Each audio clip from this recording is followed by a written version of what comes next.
टे जाना आज्ञा आपण जरिया जो हनुमान बाटिका यही स्थान में कहतु से विषय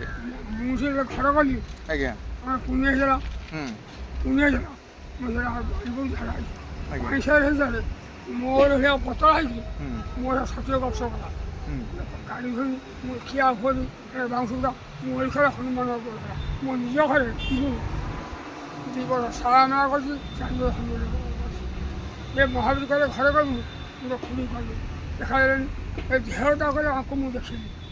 मैं घर गली नवमी दिन मुझे ठाकुर देहटा गलु हनुमान पताका अच्छे शुणा मुझे पकाई कर निजे काखाई यही जगह आनी स्थापन कर सब भगवान आशीर्वाद आम ग्राम तो अनेक लोक अच्छा आपण प्रति से आशीर्वाद टिकक रही कहीं भगवान प्रति से भक्ति आपण रही भगवान आपण द्वारा ये सब कर ना कि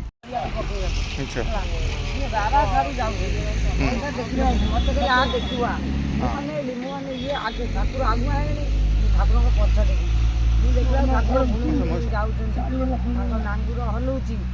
ठाकुर चली नांगुर हलुची मोरटा ये आसला मुझे बुली आई कुआड़ ठाकुर जी है मुझे बुली आई आगे ठाकुर अच्छा ठाकुर सीधा गले ठाकुर को स्वयं आपण मैंने देखी पारुच नहीं कि जाओ ये कली जुगे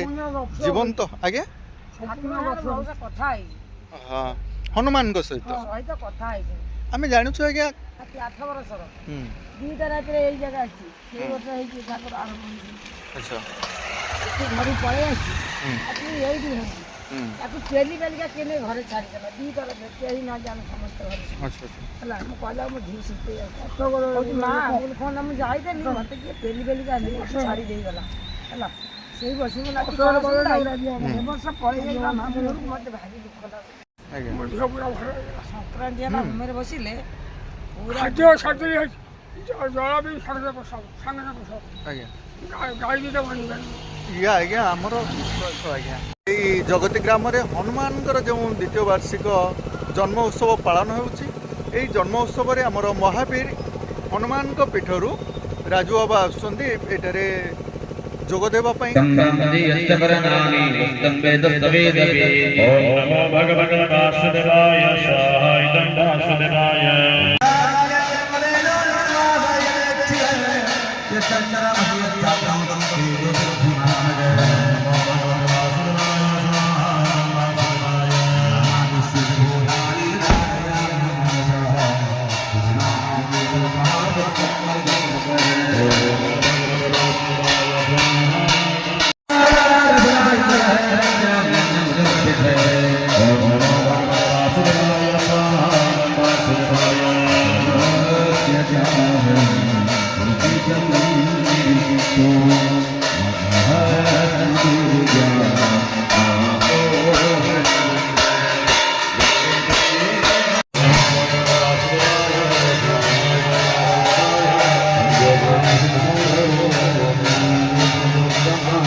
आनंद पड़े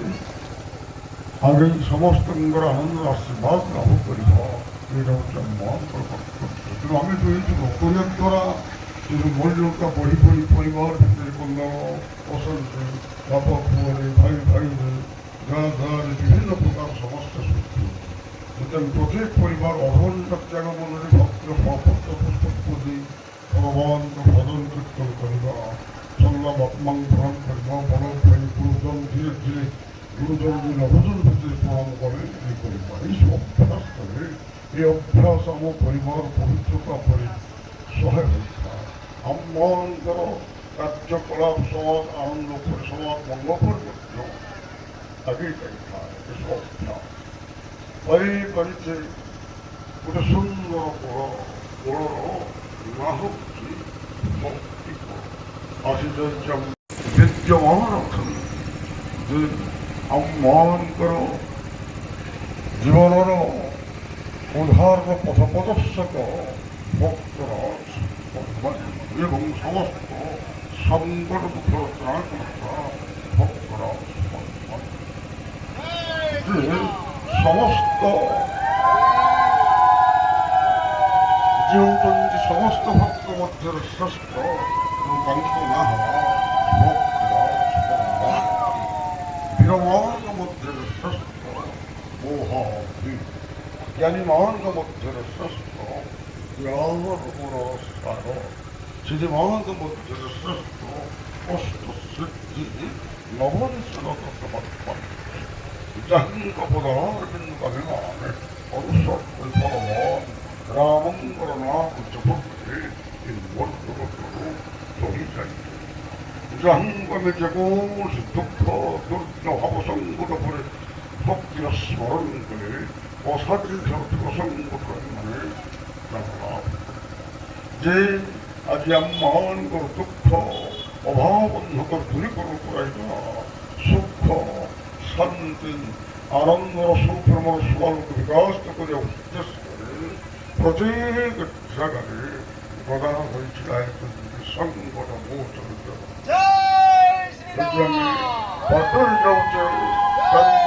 ନଜର ଆସିଯାଏ ଯିବା ପଥରେ ଏବଂ ଆମେ ଧର୍ମ ବିଷୟରେ କିଛି ଜାଣିନା ଧର୍ମ ହେଲା ପ୍ରତିଦିନ ଜୀବନର ହସ ଖୁସି ଆନନ୍ଦକୁ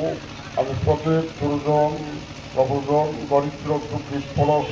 ସମାଜ ଆନନ୍ଦ ଉପରେ ତ୍ୟାଗ କରିବା ପ୍ରତ୍ୟେକ ମାନବର ହେଉଛି କର୍ତ୍ତବ୍ୟ ଏବଂ ଧର୍ମ କୁହାଯାଏ ଆମେ ପ୍ରତ୍ୟେକ ପରିବାର ଆମ ପରିବାରରୁ କିଛି କିଛି ଆମେ ଜୀବନର ଆନନ୍ଦକୁ ତ୍ୟାଗ କରି ପରଶ ଦରିଦ୍ର ଦୁଃଖୀ ଭକ୍ତି ଏସବୁ ସେବାରେ ବିନିଯୋଗ କରିବା ଏଇଟା ଆମମାନଙ୍କର ଧର୍ମ ପରିବାର ବାପା ମା ଆମର ପରମ ପୂଜ୍ୟ ଶ୍ରେଷ୍ଠ ଦେବତା ଯାହାକୁ ଆମେ ସାରା ପୃଥିବୀରେ ଖୋଜିଲେ ମଧ୍ୟ ସ୍ୱର୍ଗ ରାଇଜେ ନାହିଁ ସ୍ୱର୍ଗରେ ମଧ୍ୟ ହେଲିକପ୍ଟର ଏରୋପ୍ଲେନ୍ ଧରିକି ବୁଲିବା ସେମିତିଆ ଦେବତା ଆମେ ପାଇପାରିଲେ ଏମିତି କାଶୀ ଠାରୁ ଗୟା ବୃନ୍ଦାବନ ଠାରୁ ଅଯୋଧ୍ୟାପୁରୀ ଠାରୁ ଯଦି ଆମେ ବୁଲି ଆସିଲେ ଆମ ଘର ଭିତରେ ଯେଉଁ ଦେବତା ଅଛନ୍ତି ସେ ହେଉଛି ଶ୍ରେଷ୍ଠ ଦେବତା ଆମର ଜୀବନର ସମ୍ପୂର୍ଣ୍ଣ ସେ ହେଉଛି ବିକାଶର ମୂଳ କାରଣ ତେଣୁ ଆମେ ତାଙ୍କୁ ପ୍ରତ୍ୟେକ ସନ୍ଧ୍ୟା ସକାଳେ କର୍ତ୍ତବ୍ୟ ଭକ୍ତିର ଏଇସବୁ ସେବା ପ୍ରଣାମ ତାଙ୍କ ମନରେ ଯେତେ ଆମେ ଆନନ୍ଦ ସୃଷ୍ଟି କରିବା ଜଣେ ଭୋକିଲା ଯିବ ତାକୁ ଆମେ ଗୋଟେ ଖାଇବା ପାଇଁ ଦେବା ପାଇଁ ଇଚ୍ଛା ମନୁଷ୍ୟରୁ ଆସୁଛି ଅସୁବିଧାର ସମ୍ମୁଖୀନ ପରଶ ତାଙ୍କୁ ଆମେ ଟିକେ ସାହାଯ୍ୟ କରି ମନୁଷ୍ୟରୁ ଆସୁଛି ଆମ ପ୍ରତି କିଛି ଧର୍ମ ଆମେ କେବଳ ଏଇ ବାହ୍ୟ ଆଡ଼ମ୍ବର ମନୋରଞ୍ଜନ ପ୍ରେମ ଉପରେ ଭିଡ଼ ଚନ୍ଦନ ମାଳି ନାମ ଭଜନ ଗୀତ ଏଇସବୁ କରି ଅନେକ ଧର୍ମର ବାରାକୁ ଅପାଦ ଅନାଜ ଉଡ଼େଇ ଉଡ଼େଇ ଆଜି ପରିବାର ପବିତ୍ରତା ନଷ୍ଟ ଭାଇ ଭାତୃଭକ୍ତି ନଷ୍ଟ ପିତାମାତାଙ୍କ ସନ୍ତାନ ଭକ୍ତି ସବୁ ରାମଚନ୍ଦ୍ର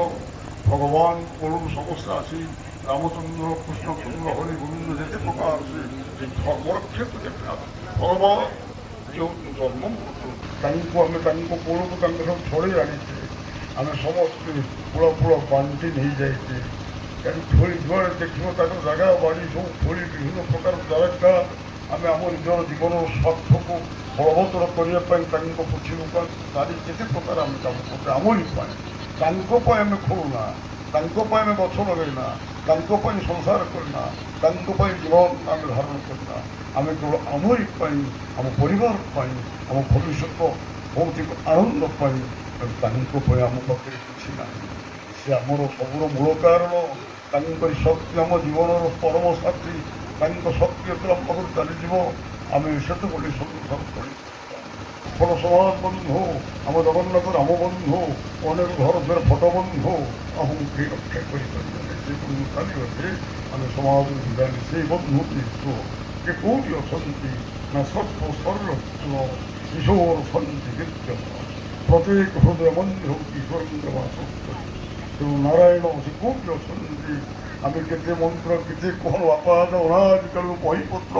ଖୋଳି ନାହିଁ, ହିଂସା କରିବା ନାହିଁ, କ୍ଷତି କରିବା ନାହିଁ। ତାକୁ ଆପଣଙ୍କର ଭାବିକରି ଆମେ ତାଙ୍କୁ ଅମଙ୍ଗଳ କାମନା କରିବା ତାକୁ କର୍ତ୍ତବ୍ୟ। ଆମେ କ'ଣ ପରୋପକାର ପ୍ରତିଦିନ କରୁଛେ? ଗୋଟେ ମନ ଭିତରେ ଅଛି ପରୋପକାର କରିବା ଅଛି କି କିଛି ନାହିଁ। ଆମେ ଘର ପାଖରେ ଦରିଦ୍ର